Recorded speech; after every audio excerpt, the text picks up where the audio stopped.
Segundo tema de la primera mitad de la clase. Este nos va a costar un poquito más, pero no mucho más. Estamos estudiando problemas en los que los efectos radiativos no son importantes. Y se acuerdan que vimos, si no fue la vez pasada, fue la anterior, que lo que convierte al sistema de ecuaciones de Maxwell en un sistema hiperbólico, en una ecuación de ondas, es precisamente el término de la corriente de desplazamiento. Entonces, básicamente lo que estamos diciendo es que vamos a estudiar problemas en los cuales la corriente de desplazamiento es despreciable, o por lo menos es despreciable frente a la corriente óhmica, de la corriente J que viene del sigma por E. Entonces, si yo desprecio eso, ya habíamos visto que, bueno, la ecuación de Ampère-Maxwell se me convierte en esto porque tiré el término que tenía la corriente de desplazamiento y me quedé con el término de J, pero directamente reemplacé J por sigma por E. O sea que la segunda ecuación es directamente la ecuación de Ampère-Maxwell. La primera ecuación es la ley de Faraday que no cambió. La ecuación de Ampère-Maxwell, en realidad ahora ya es la ley de Ampère, escrita de esta forma, me obliga a que la divergencia de E tenga que valer 0, por lo cual no puedo tener una densidad de carga y automáticamente satisfago la ley de Gauss. Y entonces la primera línea me dice que la divergencia de B tiene que ser constante. Tomo la divergencia de ambos términos y me queda que la derivada respecto del tiempo de la divergencia de B tiene que valer 0. Y de vuelta, como en realidad lo que nos interesa son problemas en que los campos dependen armónicamente del tiempo, si son constantes son 0. O sea que no hace falta escribir las otras dos ecuaciones, no hace falta escribir la ley de Gauss y la ausencia de monopolos, porque esas dos ecuaciones ya están implícitas en las que efectivamente escribimos. Ahora, si uno simplemente despeja E de la segunda, o no, mejor, toma el rotor a ambos lados de la segunda, bueno, queda el rotor del rotor de H, pero H tiene divergencia nula y por lo tanto el rotor del rotor es menos el laplaciano. Y del otro lado me queda el rotor de E, pero acabo de decir que el rotor de E es menos la derivada de B respecto del tiempo. Así que combino todo y teniendo en cuenta cuáles son las constantes, lo que encuentro es una especie de ecuación de difusión para H. Lo cual tiene sentido porque precisamente estamos tomando el límite en que la velocidad de la luz es infinita. Eso es lo que nos permite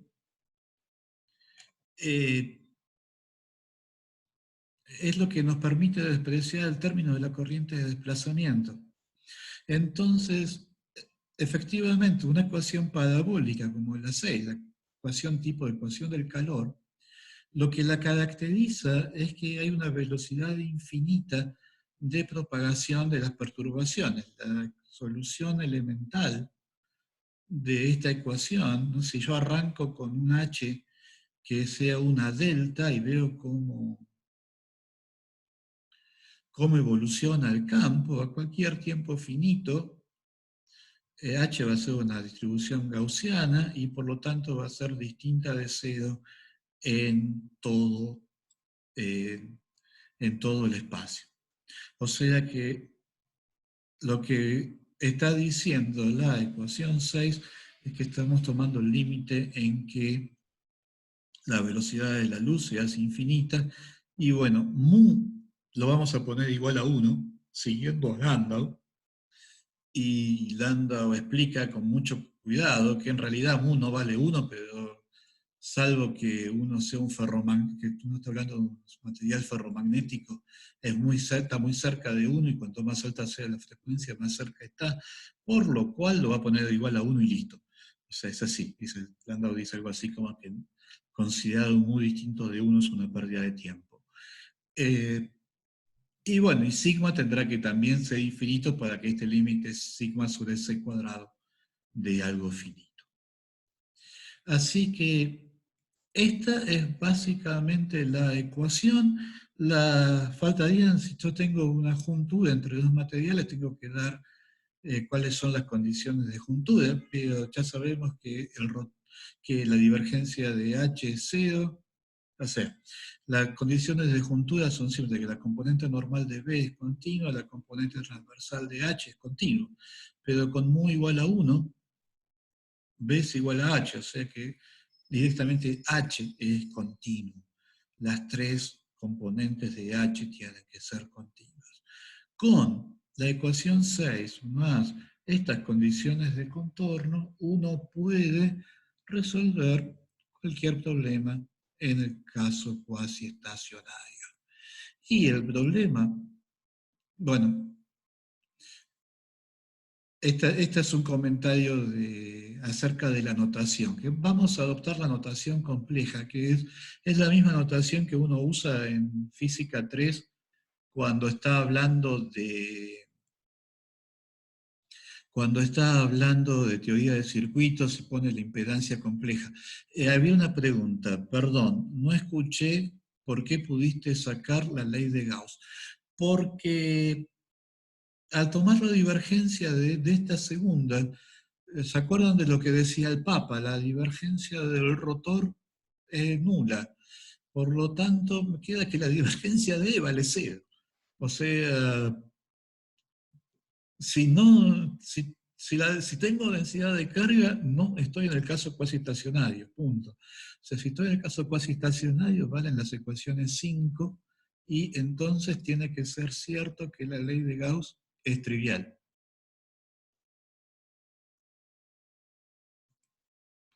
Entonces, vamos a adoptar la notación compleja, que es la misma que uno usa en física 3 cuando está hablando de circuitos. Y lo único que uno tiene que tener cuidado, bueno, o sea, H es un H por E a la menos I omega T. Estoy manteniendo la misma convención que uso para cuando introduje la transformada de Fourier, y cuando veamos relatividad van a ver cuál es la lógica de eso. La idea es que realmente lo que uno mide es la parte real de este campo, de esta amplitud compleja. En general, H es un número complejo, o sea, las componentes de H son números complejos. H es un vector, tiene tres componentes que son números complejos. Esos números van a tener módulo y fase. Entonces, tengo que separar cada una, en realidad la notación, la ecuación 7 está escrita medio rápido, pero tengo que separar entonces lo que es el módulo de H y la fase. Cuando tomo la parte real, va junto con el e a la menos i omega t, y la parte real de la exponencial es un coseno.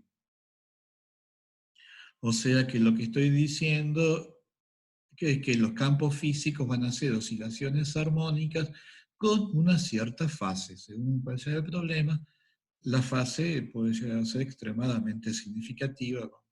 Cuando uno está estudiando circuitos, si hay una inductancia o si hay un capacitor, eso lo que hace es cambiar la fase de la corriente respecto de la fase de la diferencia de potencial, de la fase de la FEM. Entonces, lo que hay que tener cuidado es cuando uno quiere calcular el valor medio de un observable. Por ejemplo, ¿cuánto mide la densidad de energía de este campo magnético? Bueno, habíamos visto que la densidad de energía esencialmente es h cuadrado. Ahora, si yo tomo el cuadrado de la ecuación 7, me queda el cuadrado del coseno de omega t. Y el cuadrado del coseno de omega t lo puedo escribir como 1/2 de 1 más el coseno de 2 veces omega t.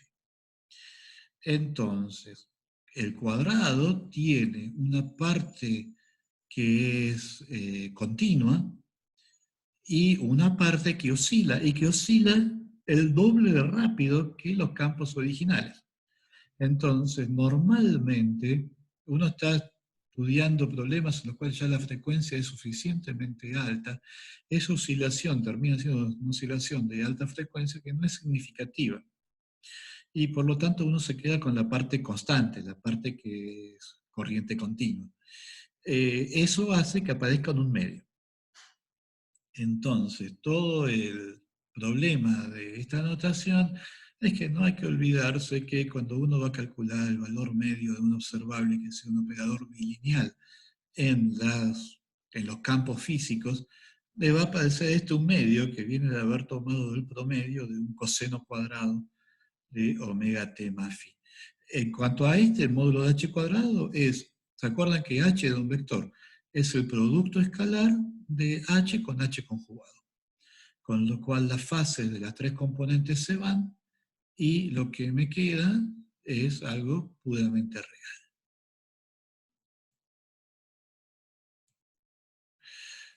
¿Está bien? ¿Se acuerdan de física 3, de impedancias y todo eso?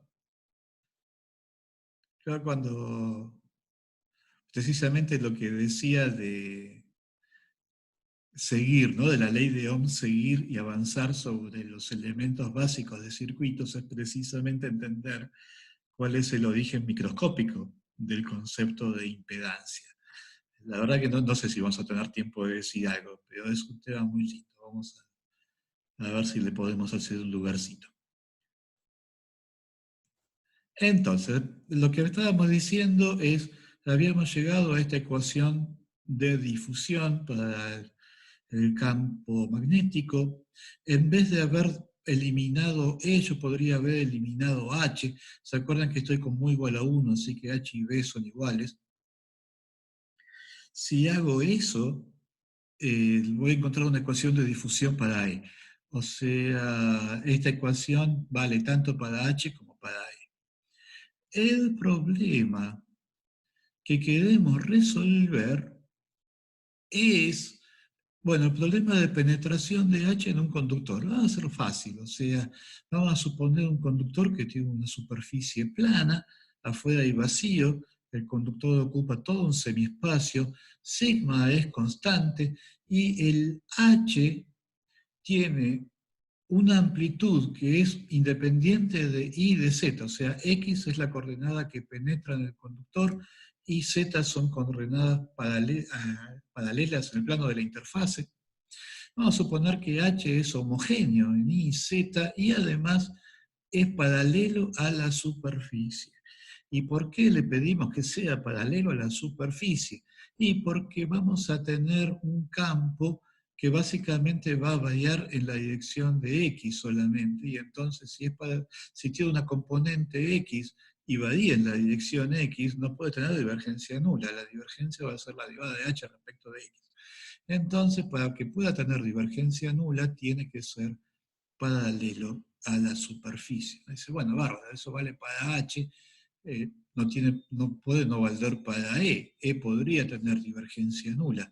Sí, está bien, pero si E tiene componente en X, o sea, si E tiene componente perpendicular a la superficie, no es más un problema cuasi estacionario. Así de fácil. En la aproximación cuasi-estacionaria, como habíamos visto, es parte de las ecuaciones del cuasi-estacionario que tiene que tener divergencia nula. Entonces, la solución de esta ecuación es básicamente trivial. H solamente va a depender de X por la homogeneidad que estoy suponiendo en X y en Y, por lo cual en realidad estas derivadas las podría haber escrito como derivadas totales, es simplemente un decaimiento exponencial. La única complicación es esta I. Esta I es, cuando yo era estudiante teníamos un nombre para este tipo de cosas. Esa I viene de la derivada respecto del tiempo. Derivar respecto del tiempo me baja, con la notación que yo estoy usando, me bajo menos I por omega. Entonces, eso me mete una I acá. la solución va a ser una solución exponencial, esencialmente e a la capa por x. La derivada segunda me va a bajar un capa cuadrado. Claro, pero yo necesito que capa cuadrado sea proporcional a menos i. Y por eso, para que capa sea un número real, puse explícitamente este factor, 1 menos i, que la única propiedad que tiene es que 1 menos i al cuadrado, hagan el binomio de Newton, es inmediato, es menos 2i. O sea, cuando tengo que calcular el cuadrado de este exponente, me contribuye el menos i que necesito. Si lo quiero escribir en notación polar, ¿no? Módulo y fase, 1 menos i es raíz de 2 por e a la i pi sobre 4. O sea, es en el plano complejo está apuntando, me faltó un menos acá, esa era la menos i pi sobre 4. Está apuntando a 45 grados en el cuarto cuadrante. Entonces, 1 menos i al cuadrado me da la fase, me da el menos i, capa cuadrado me tiene que dar 2pi sigma omega sobre c cuadrado, o sea que todo esto, ahora sí todo esto es real, capa es esto, y básicamente lo que estoy diciendo es que el campo decae exponencialmente a medida que me adentro en el conductor. Y como todos sabemos cómo funciona una exponencial más allá de la vida media es cero. La vida media de esta exponencial, como acá tengo un 1 simplemente, la vida media es simplemente 1 sobre capa. O sea que la longitud de penetración es 1 sobre capa, que termina siendo esta raíz cuadrada. Para todos los efectos prácticos, delta es la distancia respecto de la superficie en la que puede penetrar el campo.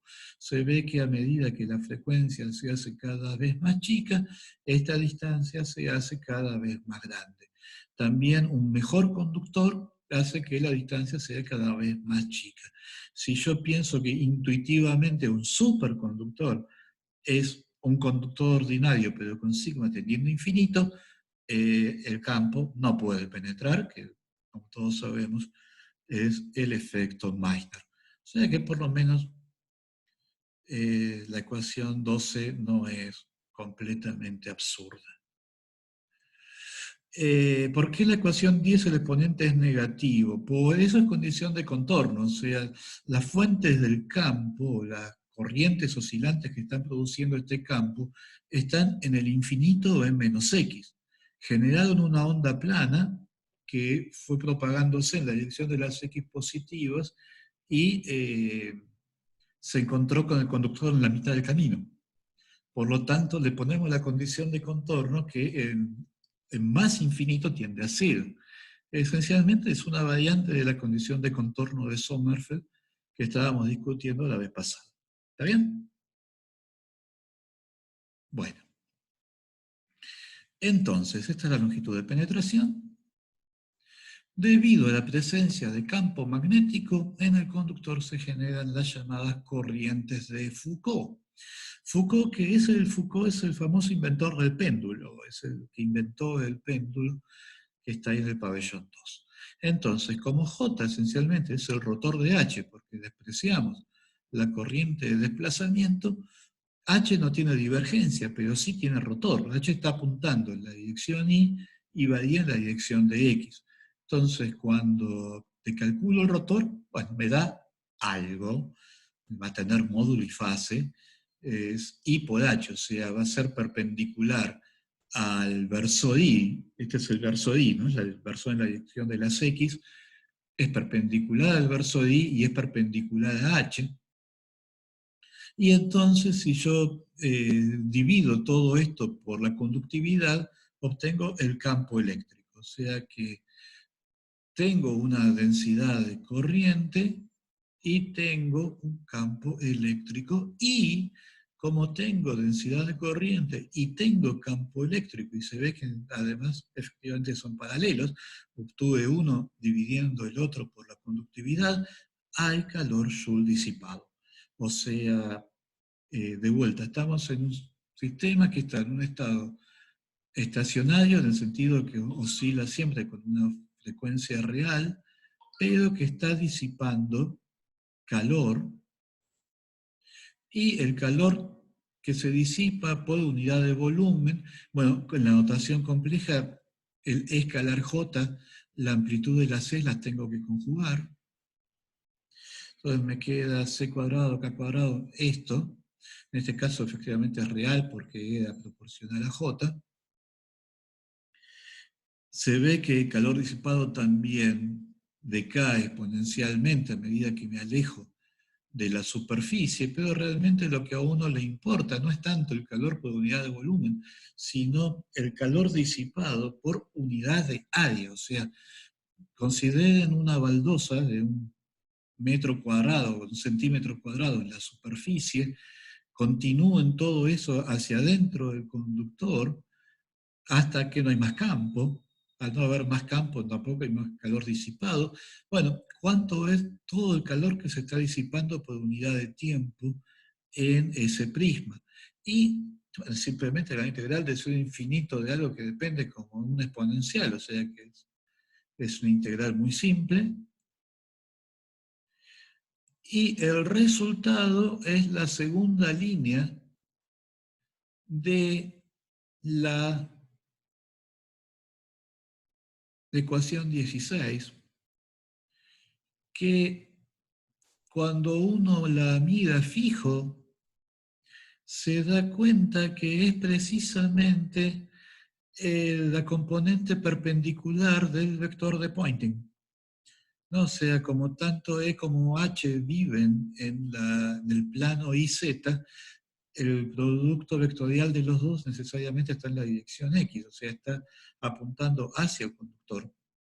Y esto, por definición del vector de Poynting, es el flujo de energía a través de la superficie del conductor.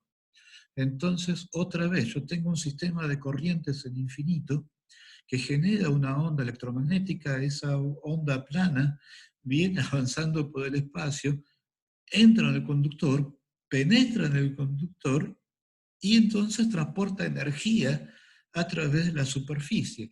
La cantidad de energía por unidad de área, por unidad de tiempo, es la componente normal del vector de Poynting, en este caso es la única que hay. Toda esa energía que entra al conductor se termina disipando en forma de calor Joule. O sea, básicamente esto es una declaración de conservación de la energía. Como estoy en un caso estacionario, toda la energía que entra sale.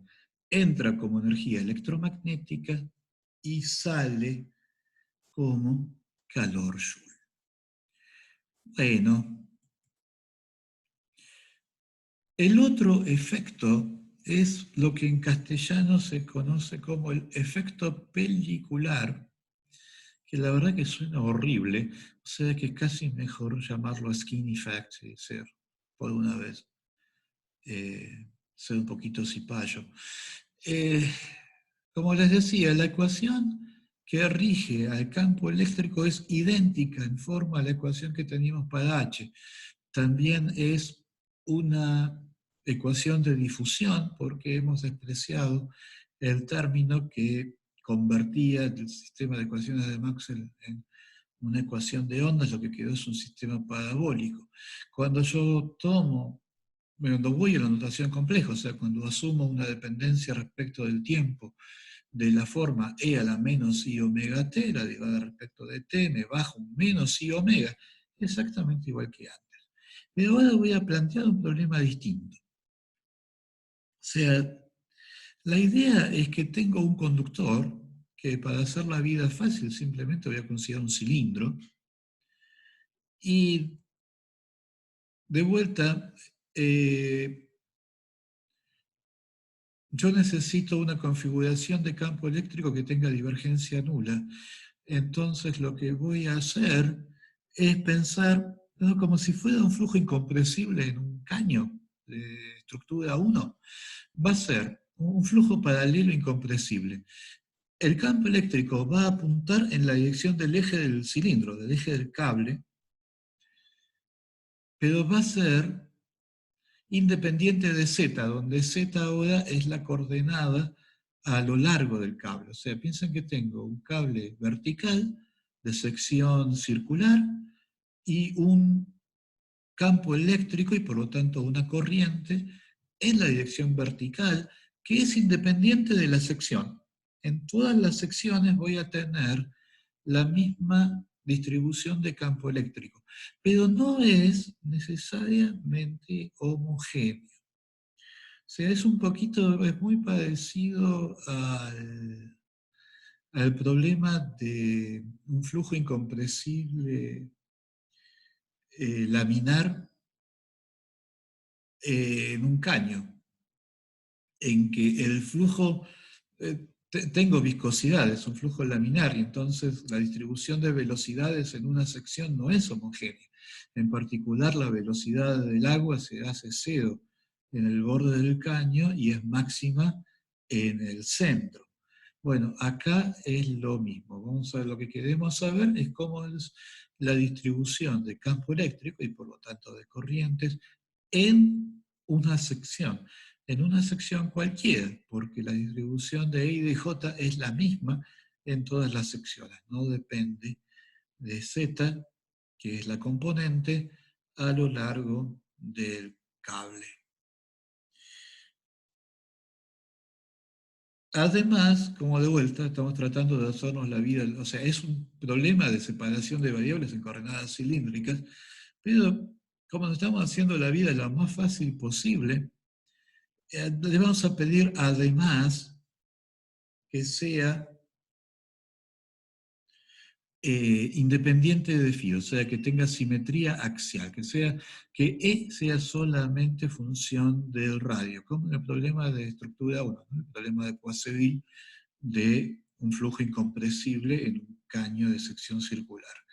Y bueno, entonces lo único que me queda hacer es escribir el laplaciano en cilíndricas de una cosa que ni depende de... Bueno, para empezar, es el laplaciano de un vector, sí, bárbaro, pero el laplaciano, este vector en particular tiene divergencia nula, o sea que la parte del gradiente de la divergencia no me preocupa, y en todo caso es el laplaciano termina siendo el laplaciano de la única componente, o sea, es el laplaciano de un vector, pero una componente es E sub z.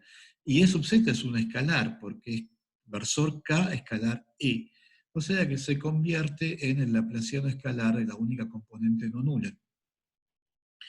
No depende de z, no depende de φ, lo único que sobrevive del laplaciano es la parte radial.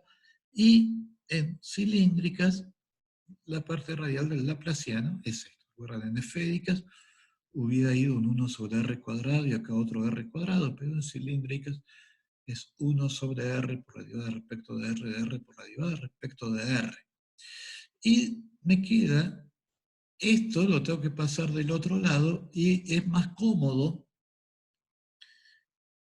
escribirlo como algo al cuadrado. Y ya habíamos visto que entonces que el i es 1 más i al cuadrado. O sea, como me pasé esto del otro lado, entonces me quedó más i, ahora en vez de ser 1 menos i, es 1 más i al cuadrado. Y entonces uno mira la ecuación 19, la mira fijo, la contempla, y ve que hay una derivada segunda respecto del radio dos veces, más 1 sobre r por la derivada primera respecto de r de e, más algo al cuadrado, y eso tiene una pinta que voltea de ecuación de Bessel, pero falta un cacho, porque la ecuación de Bessel tiene un término que es menos nu cuadrado sobre r cuadrado, sí, claro, tiene un término que es menos nu cuadrado sobre r cuadrado, cuando nu es distinto de cero, pero no podría ser cero, y eso es precisamente este caso. O sea que efectivamente la ecuación 19 es una ecuación de Bessel con nu igual a 0. Las soluciones son la J0 y la Neumann 0. Como estamos pidiendo que el campo sea regular en R igual a 0 y la Neumann 0 tiene una divergencia logarítmica, la excluimos. La única solución entonces es que E es una función de Bessel de índice 0, claro, evaluada en un argumento complejo, y la función de Bessel en R igual a 0, la J0 en R igual a 0 vale 1, y por lo tanto la constante es simplemente el campo, la amplitud compleja del campo sobre el eje, que solamente tiene componente Z. Bueno, hay que jugar con esto. Uno puede tomar el límite cuando kappa R es muy chico y entonces la J0 tiene un desarrollo de Taylor. Eso está en el Landau. Yo simplemente voy a mirar el otro límite. El límite cuando kappa R es muy grande. O sea, cuando el cable es muy ancho o recuerden que el cuadrado de kappa tiene que dar esto, o sea, kappa aumenta como la raíz de omega. Así que el otro caso en el que kappa es muy grande es cuando la frecuencia es muy grande. Y bueno, está bien, tengo que aplicar argumento complejo o no. Las funciones de Bessel son analíticas, puedo tomar simplemente la expresión asintótica del Jackson que ya vimos en su momento de dónde sale y simplemente reemplazo el argumento. Pero ahora el coseno siempre es e a la i algo más e a la menos i algo.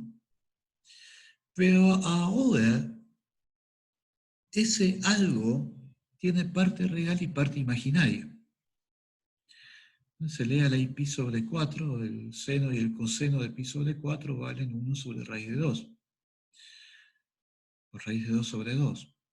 Entonces, es e a la i algo que a su vez tiene una parte imaginaria. O sea, ahí va a ser un producto que va a quedar un e a la i algo, pero también va a quedar una exponencial real. De la exponencial real de los dos términos, como tengo e a la i y e a la menos i, una de esas exponenciales reales va a ser creciente, la otra va a ser decreciente. Obviamente, cuando encima este kappa r es grande, la exponencial creciente va a abrumar a la decreciente, que va a ser completamente despreciable. Y entonces, en el límite de kappa r mucho más grande que 1, de las dos componentes de la función de Bessel, me quedo solamente con la que crece. Hay este factor de modulación, el 1 sobre raíz de kappa r, contra la exponencial pierde como en la guerra, o sea que esto es el campo sobre la superficie, o sea, llegando a la superficie de la superficie interna del cable, es muchísimo más grande que sobre el eje. Y esto es el efecto de piel, el skin effect, o sea que en realidad la corriente no se distribuye homogéneamente adentro del cable, sino que tiende a ir por la superficie y a no haber corriente adentro del cable. O sea, la corriente se acumula cerca de la superficie del conductor. Cosa que por supuesto es terriblemente importante si uno realmente, bueno, si uno va a construir un cable muy largo, en cuyo caso la disipación óhmica en el cable es un problema, quiere calcular exactamente cuánto se está disipando, tiene que poder estimar cuánto vale este pico de corriente que está pegado a la cara interior del cable. Lo digo porque esto es efectivamente lo que pasó. O sea, la gente, Maxwell, todos esos, Kirchhoff, se pusieron a mirar este tipo de problemas cuando empezó el tendido de las grandes líneas de telégrafo. Y se veía que si yo quería hacer un telégrafo de un barrio de Londres a otro, no había ningún problema, pero cuando quería llegar de Londres a Escocia, la señal no llegaba. Entonces era muy importante ver cuáles eran los efectos que estaban limitando el alcance de la señal en el cable. Bueno, un efecto es la disipación, el otro efecto es la deformación. de la señal que con un poco de suerte vamos a poder decir algo más adelante. Claramente, básicamente lo que, como estábamos hablando de antes de las ecuaciones de Maxwell, esto era con lo que estaba trabajando la gente, o sea, básicamente estaba trabajando en un modelo en que la electricidad difundía por el cable y se veía que en cables razonablemente cortos, o sea, algunos kilómetros, eso andaba muy bien. Cuando ya los cables tenían algunos centenares de kilómetros, no andaba para nada. Y el problema, eso fue lo que llevó a Maxwell a ponerse a pensar y finalmente descubrir que lo que le estaba faltando era la corriente de desplazamiento. Bueno, ¿alguna pregunta?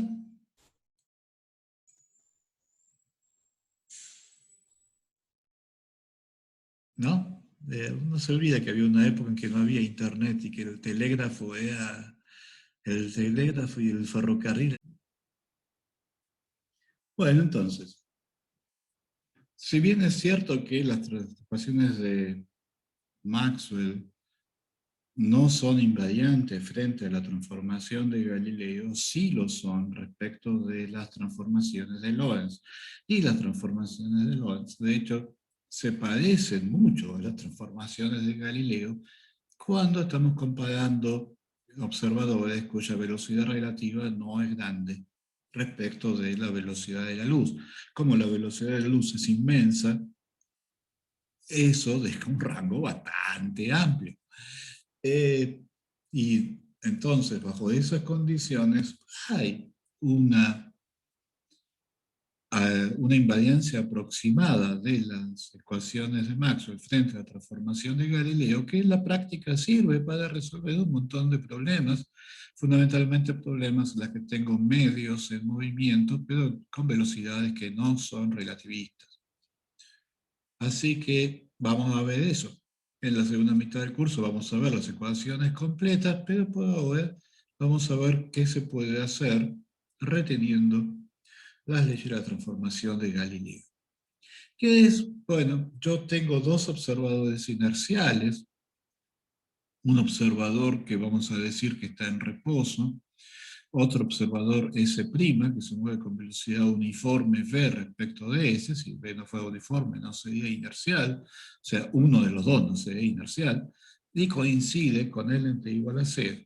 Y entonces, si S' mide las coordenadas como X' y los tiempos T', ocurre que el tiempo es absoluto, el viejo tiempo de Newton que transcurre por sí mismo, pero que las posiciones no son absolutas, X' es X menos dt. Por supuesto, eso plantea la pregunta, bueno, ¿qué es un observador inercial? Y de vuelta, se produce algo que realmente tiene mucha pinta eh, de un razonamiento circular, porque un observador inercial es un observador en el que valen las leyes de la mecánica, y las leyes de la mecánica son las leyes que valen en un sistema inercial, o sea que en medio se vuelve un poquito tautológico.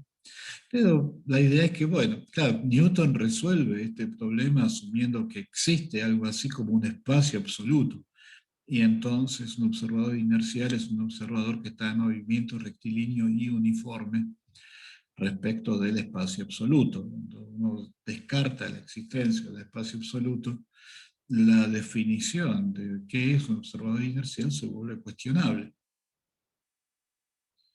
Eh, porque si yo observo que no es cierto que la fuerza es igual a la masa por la aceleración, bueno, podría ser porque yo no soy un observador inercial, pero también podría ser porque la fuerza no sé igual a la masa por la aceleración.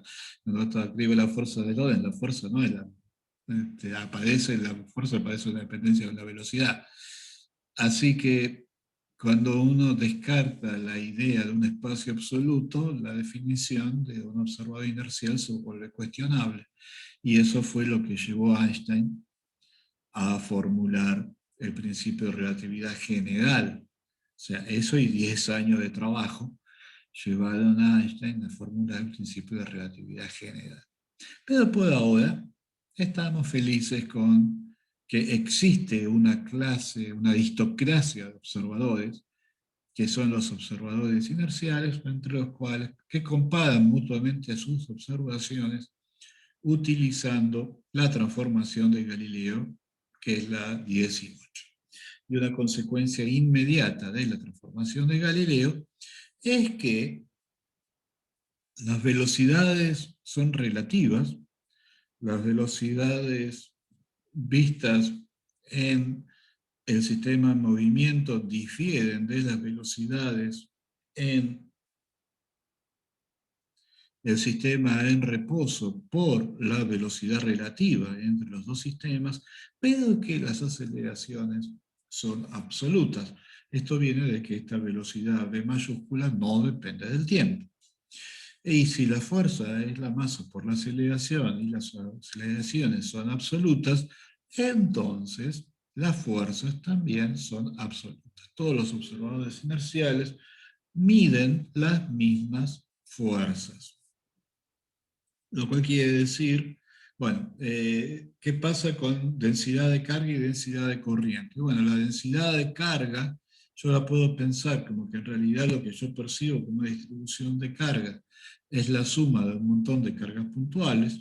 La densidad de carga de una carga puntual es una delta que con una amplitud que es la carga de esa partícula y que se enciende en la posición instantánea de esa partícula. O sea, si yo tengo una partícula puntual con una carga E sub alfa en algún punto del espacio, la carga total comprendida en cualquier volumen que incluya a la posición de la partícula va a ser la carga total de la partícula.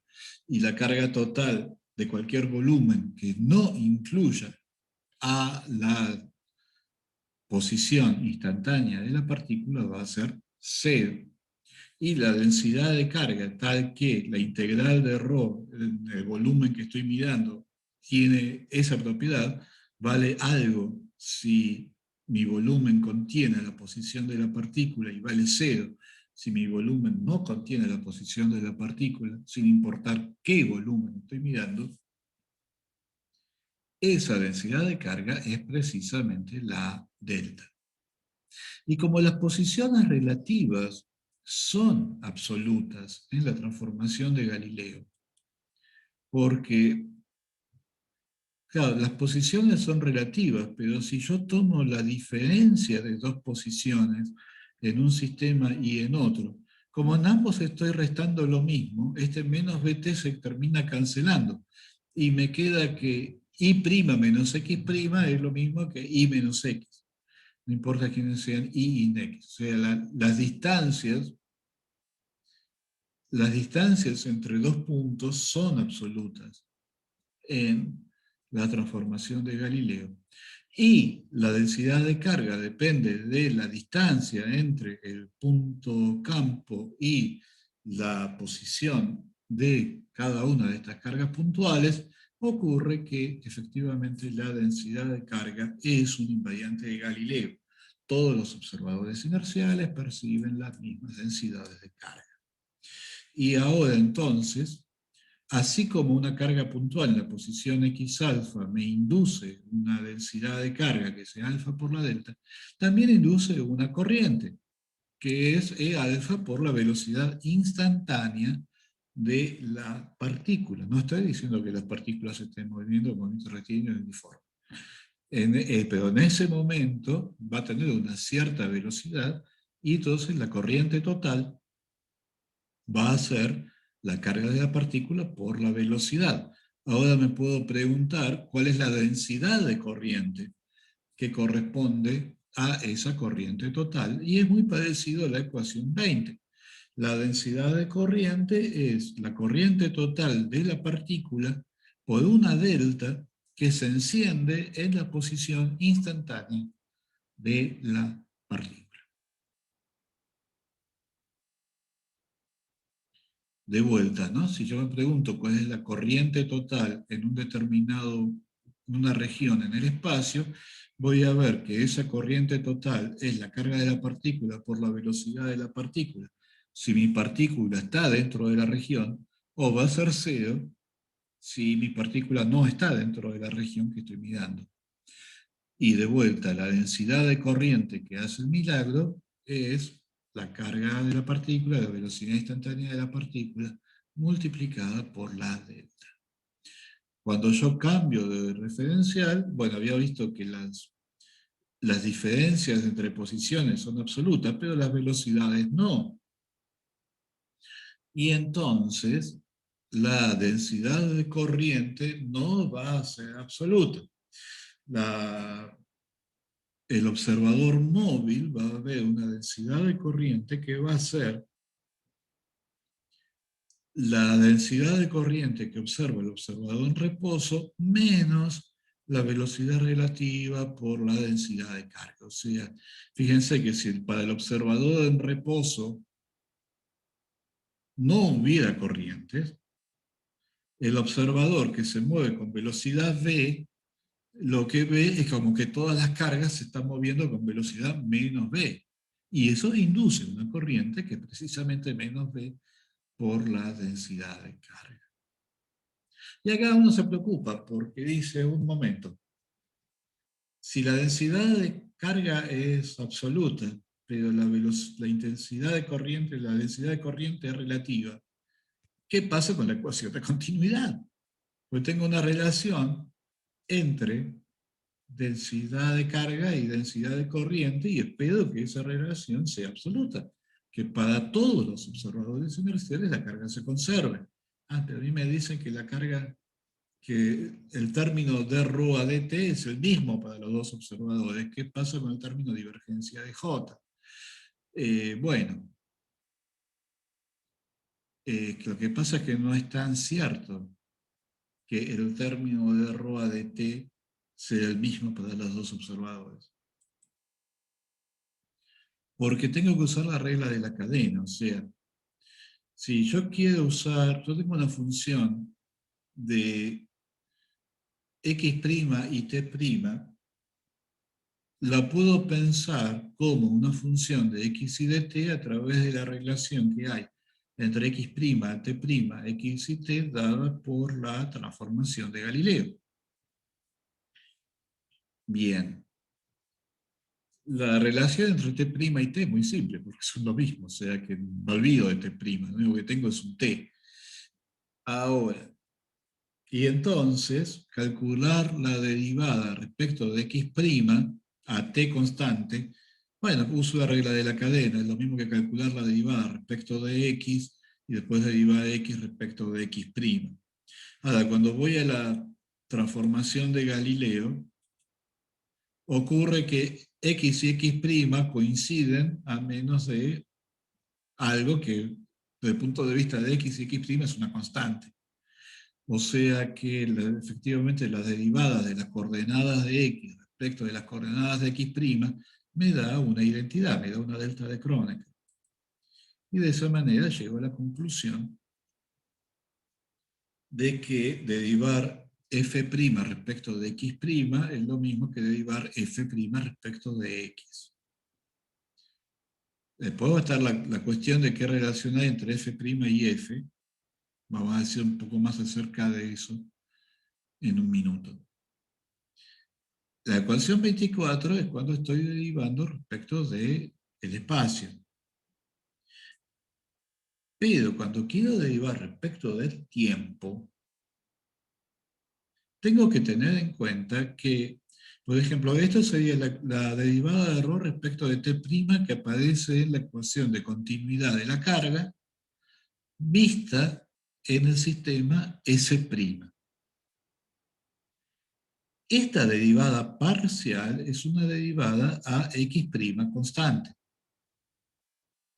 La derivada de error respecto de t que aparece en la ley de conservación de la carga en el sistema en reposo es una derivada de error respecto de t tomada a x constante.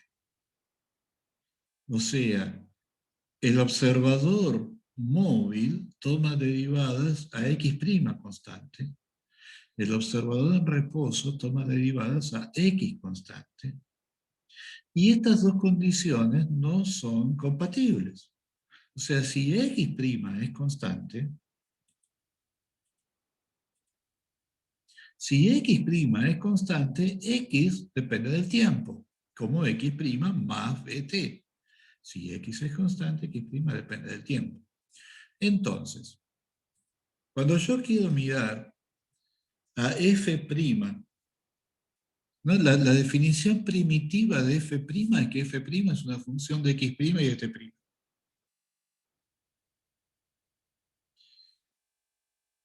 Ahora la quiero mirar a través de la transformación de Galileo.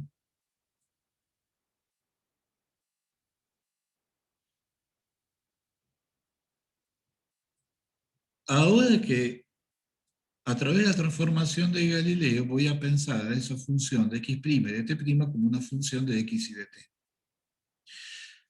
Pero me aparecen dos dependencias respecto de T.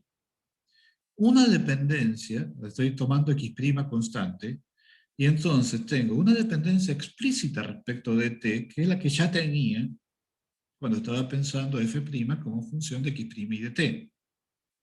Pero ahora me aparece una dependencia implícita porque si X' es constante, X depende de T.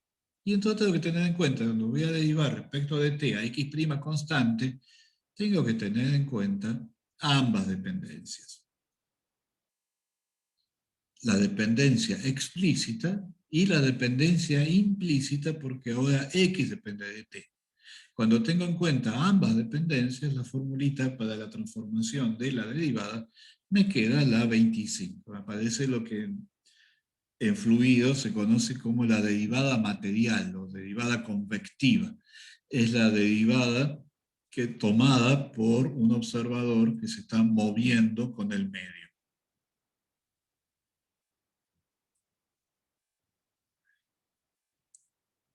O sea que sí, ρ es absoluta, pero la derivada de ρ respecto de t no es absoluta. Aparece esta corrección que es la derivada que convierte la derivada parcial en una derivada material. Entonces, cuando voy a tener en cuenta eso, con la divergencia de J, ahora tengo que tener en cuenta que J' no es J, y entonces la divergencia primada de J', tengo que tener también en cuenta la divergencia de el nuevo término en J, porque ρ en principio puede depender de la posición. La derivada de ρ respecto de t también adquiere un nuevo término, porque en realidad es la derivada material, no la derivada parcial de cálculo 2. Y efectivamente veo que sí se satisface la relación, la ecuación de continuidad, o sea, si esto es menos esto en el sistema en reposo, entonces, como la corrección a ρ, a la derivada de ρ respecto de t, es menos la corrección a la derivada respecto de j, a la divergencia de j, si vale la ecuación de continuidad del sistema en reposo, va a valer la ecuación de continuidad en el sistema móvil. Y efectivamente, al menos este pedacito de la teoría de Maxwell es invariante frente a la transformación de Galileo. Fíjense que todavía no tuvimos que hacer ninguna aproximación extraña, no tuvimos que tirar nada, ¿no? La ecuación de continuidad sí es invariante frente a la transformación de Galileo. También va a ser invariante frente a la transformación de Lorentz. Bueno, una vez que uno entendió eso, ya está. Listo. Eso, una vez que uno entendió cómo se transforman las derivadas respecto del tiempo de algo, ya está. Lo que sigue es muy simple y vamos a tratar de liquidarlo en 15 minutos. La otra punta que tenemos es lo que habíamos dicho al principio, que las fuerzas son absolutas. Y por lo tanto, la fuerza de Lorentz, o sea, bajo la transformación de Galileo, Las fuerzas son absolutas. La transformación de Lorentz. Entonces, tenemos la fuerza de Lorentz en el sistema en reposo. Los campos en el sistema móvil se tienen que transformar de tal manera que la fuerza de Lorentz sea la misma para ambos observadores. Con la misma C, porque finalmente para nosotros C no es la velocidad de nada, es una constante universal que da el cociente entre la fuerza eléctrica y la fuerza magnética de dos cargas a una cierta distancia que están moviendo una paralela a la otra. O sea que dos cargas idénticas, a una distancia d, se están moviendo una paralela a la otra. O sea que C es simplemente una constante universal, no tiene nada que ver con ninguna velocidad, es una constante en las ecuaciones. Pero B' no es lo mismo que B. B' y B son las velocidades de la carga test que está sufriendo esta fuerza, y por lo tanto un B' es B menos la velocidad relativa entre ambos referenciales. Teniendo en cuenta eso, veo que hasta términos del orden de B sobre C, el campo eléctrico se tiene que transformar de esta manera. El campo eléctrico no es absoluto. Y que me la puedo arreglar con que B' sea igual a B. Y acá no tengo que tener cuidado, porque la teoría que yo estoy haciendo vale bajo la aproximación de que B sobre C al cuadrado vale 0. Entonces, poniendo B' igual a B y E' igual a esto que está en la ecuación 29, la fuerza de Lorentz me queda igual en los dos referenciales. Pero yo no puedo inferir que B es un absoluto, porque podría tener acá un término que fuera del orden de V sobre C, y ese término me daría en la fuerza de Lorentz un término del orden de V sobre C al cuadrado, porque los términos que contienen campo magnético ya tienen un 1 sobre C. Y esos términos yo no los puedo ver. Si los pudiera ver, me daría cuenta que hay problemas con la transformación de Galileo. Entonces, lo único que puedo inferir es que no sé cómo se transforma B. Que B' va a ser B más un término del orden de 1 sobre C. Pero ese término no sé cuánto vale.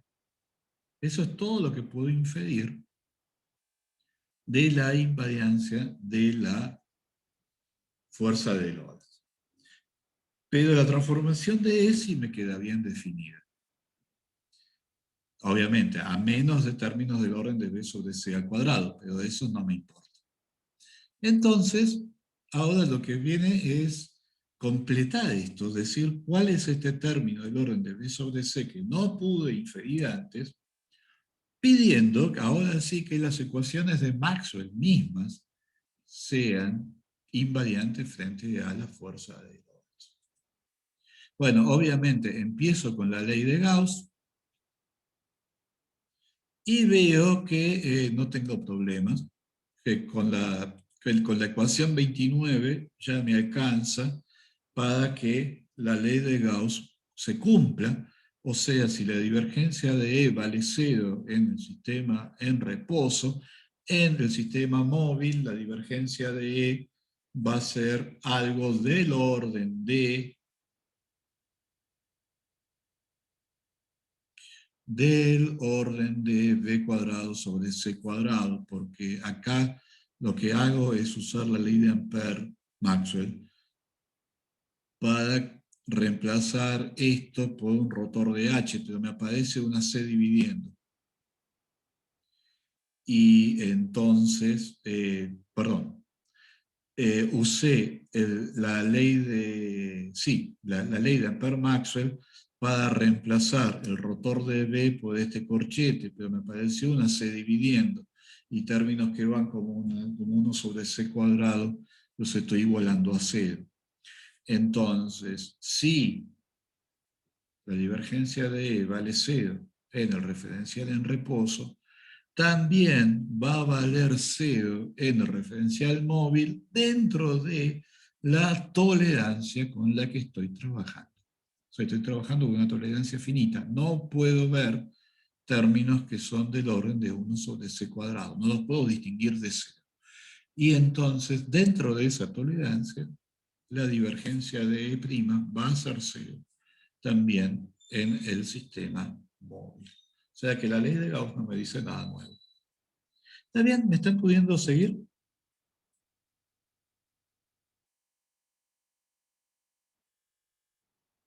¿Alguna pregunta sobre todo esto?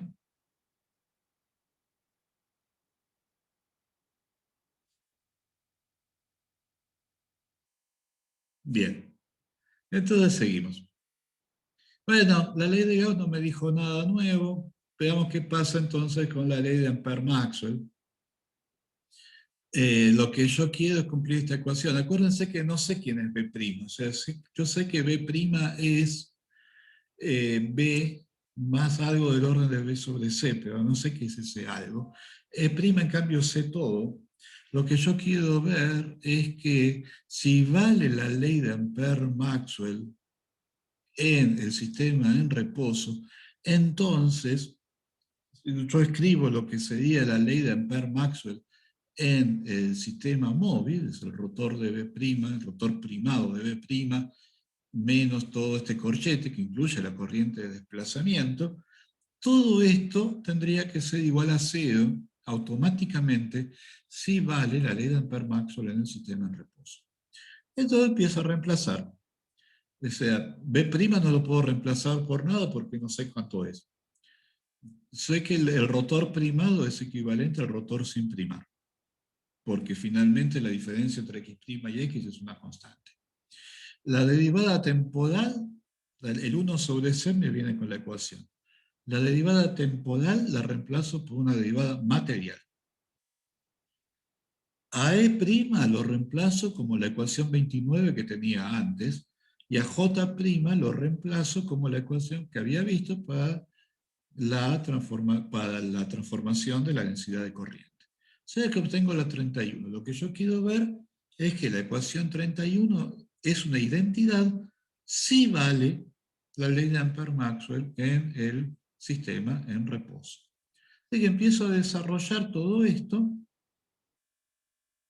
Cuando me aparecen términos que tengan un 1 sobre c cuadrado, los tiro. Y finalmente me queda que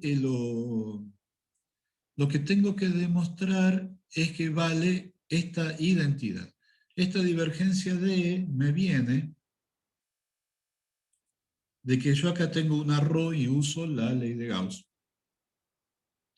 Y después creo que tuve que usar, uso la ley de Ampère-Maxwell en el sistema en reposo. O sea, asumo que la ley de Ampère-Maxwell en el sistema en reposo no tiene ningún problema. Me queda que puedo matar un montón de términos. Los términos que no puedo matar son los de la ecuación 32. Donde acuérdense que B, no sé cuánto vale B' menos B. Sé que es del orden de B sobre C. Pero acá ya tengo 1 sobre C. Bueno, hago un poco de cuentitas de análisis, ¿no?, de propiedades del rotor y la divergencia, y me queda que efectivamente la transformación que necesito es que B' sea B menos 1 sobre C B por E. O sea, podría ser, acá aparece el rotor de B', o sea que a esto le podría sumar el gradiente de alguien, pero con esto me alcanza. Esta transformación es consistente con la fuerza de Lorentz, porque la corrección es del orden de AB del orden de 1 sobre C. Con la ley de Gauss nunca tuve ningún problema. Con esta transformación me alcanza para hacer que la ley de Ampère-Maxwell también valga simultáneamente en los dos sistemas. Y además tiene la propiedad de que automáticamente me da que la divergencia de B' vale 0, porque cuando voy a calcular el rotor de E por la ley de Faraday, el rotor de E es 1 sobre C por la derivada de B. Y entonces me queda un 1 sobre C cuadrado y eso es consistente con C. Entonces, al menos esta transformación ya tengo 3 de las 4 ecuaciones de Maxwell. Y me queda esta ley de transformación que es linda por la simetría que tiene, ¿no? O sea, hay una simetría muy grande entre E y B entre E y B. Lo único que cambia es la ley de transformación de E, la ley de transformación de B es este signo. Pero ojo, porque todavía me falta la ley de Faraday. O sea, todavía podría pasar que hubiera algún problema. Pero no, meto esta transformación en la ley de Faraday y me sale por un tubo.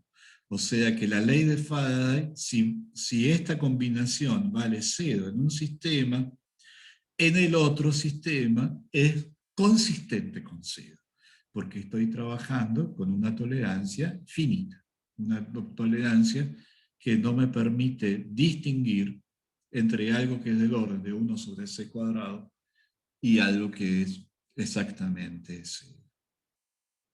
Y ya está. O sea, bajo esta ley de transformación, y mientras yo sea consciente que estoy trabajando con una tolerancia finita, las ecuaciones de Maxwell son perfectamente invariantes frente a la transformación de Galileo. Y eso me permite resolver problemas como ¿qué pasa cuando tengo un conductor en movimiento? Bueno, yo digo, la condición constitutiva de un conductor es que J es igual a sigma por E. Bueno, pero esa ley no es absoluta, porque J se transforma de una manera y E se transforma de una manera completamente distinta. O sea que si yo voy a decir que J es sigma por E, tengo que decir para qué observador J es sigma por E. No puede ser cierto para todos a la vez. Bueno, tampoco en relatividad, ¿eh? En relatividad también. Si yo voy a decir que J es sigma por E, lo puedo decir, pero tengo que decir para qué observador J es sigma por E. La relación de que J es sigma por E no es invariante Lorentz. Bueno, ¿para qué observador? Bueno, lo más natural es el observador que está en reposo respecto del conductor, que jamás se le hubiera ocurrido plantearse toda esta problemática, para ese observador J es sigma por E. Si yo no soy ese observador, lo que tengo que ver es cómo es mi J respecto de la J del observador que se mueve con el conductor, cómo es mi E respecto de el E del observador que se mueve con el conductor y plantear que J' sea sigma por E'. Y cuando hago esa cuentita me queda la relación 39, o sea, la relación constitutiva para un conductor que se está moviendo con velocidades que no son grandes respecto de la velocidad de la luz, es la 39. J también puede depender del campo magnético. Y lo que eso explica, que es el resto del PDF, que ustedes ya lo vieron en Física 3, así que se los voy a terminar demostrando que vale que la FEM inducida en un conductor en movimiento es la derivada respecto del flujo. O sea, yo tengo un conductor en movimiento que se está moviendo en un campo magnético y aparece una FEM. ¿Y cómo puede aparecer una FEM si no tengo campo eléctrico? La FEM es la circulación del campo eléctrico. No tengo campo eléctrico, tengo campo magnético. ¿Cómo puede ser que me aparezca una FEM? Bueno, aparece la FEM. Precisamente porque no tengo campo eléctrico en mi sistema. Ah, pero en el sistema del reposo respecto del conductor sí hay campo eléctrico, porque el campo eléctrico se transforma según la vieja ecuación 29. Entonces la FEM que aparece es la FEM que aparece por el campo eléctrico inducido, el campo eléctrico que percibe el conductor en su propio referencial en reposo.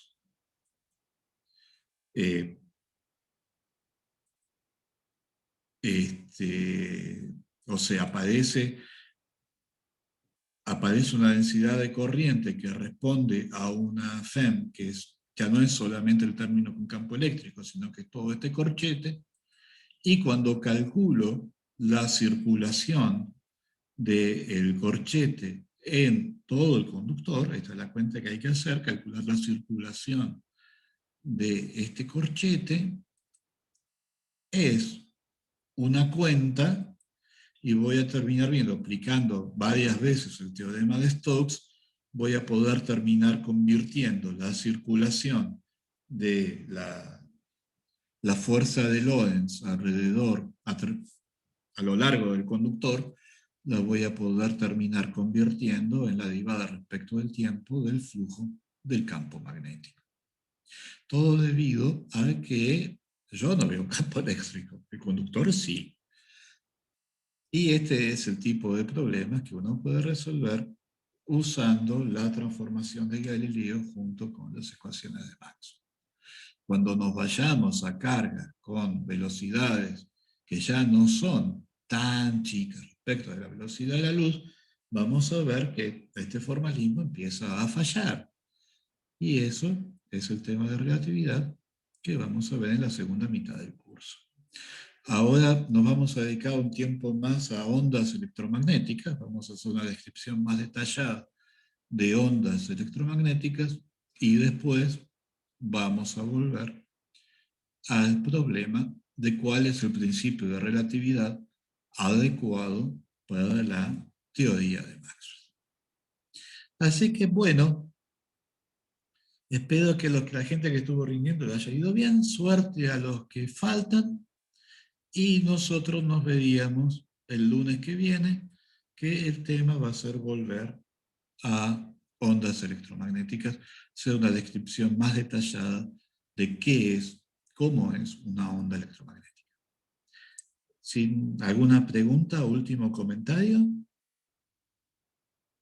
Y si no, nos vemos el lunes. Bueno, bárbaro. Suerte a los que les queda rendir.